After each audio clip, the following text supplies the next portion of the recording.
I see the highest peak and the lowest valley. Beneath me are mines so valuable, they built the city of Los Angeles.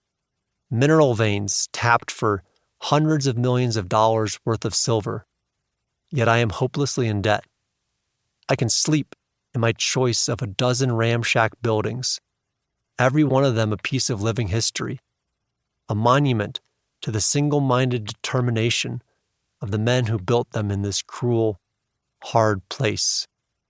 And yet nowhere can I reliably take a shower or brush my teeth. It's a whole town that's mine, once home to some 4,000 people, and now has the population of me, myself, and I.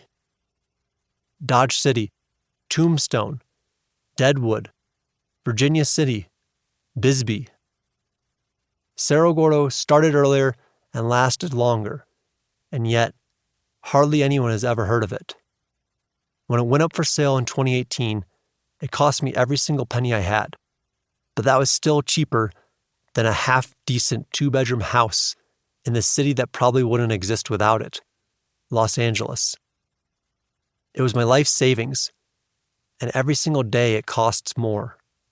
It is the best money I've ever spent. It's the best thing I'll ever do. On some days, it feels like the last thing I'll ever do. Section 1. Earth. If it can't be grown, it has to be mined. It's a truth of human progress. There's a monument to it outside my bedroom window. A mountain of tailings. The jagged shards of broken rock, hauled up from what was once the most prosperous silver mine in California and then discarded, looms over the town.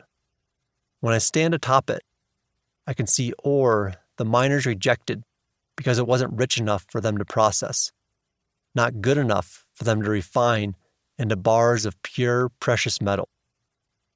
Out beyond this mountain, beyond this man-made heap of rock that perches upon it, is the barren dust basin of what was once the Great Owens Lake.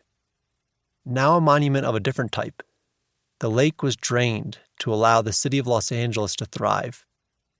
Beyond that, on the other side of the valley, there is the Sierra Nevada, lush with trees and streams.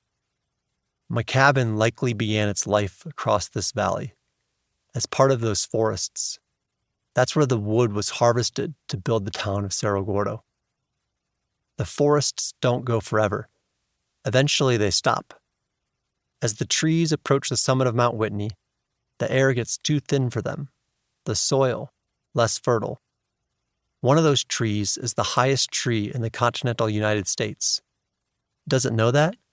Or does it just know that it's alone up there?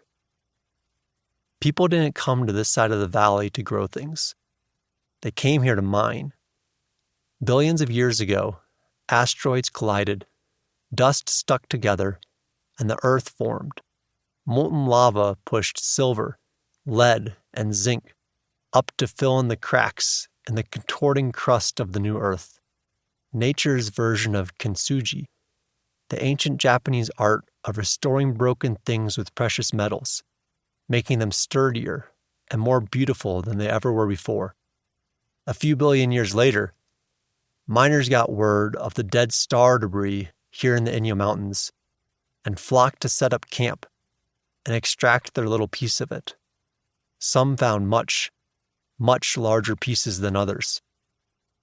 It's easy to think of Earth and the Earth as separate things when you live in the city.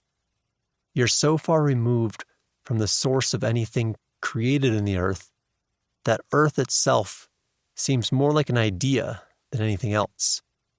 That's what happens when you don't touch soil and you can't see starlight. They become novelties or abstractions. And that's when you forget that you came from the earth, too, along with everything that you touch, and you will return there one day. It's impossible to avoid these thoughts here. This town was established because of the earth around it. It's famous because of it. It's the reason I'm here. It's the reason I'm writing this. It's the reason you're reading.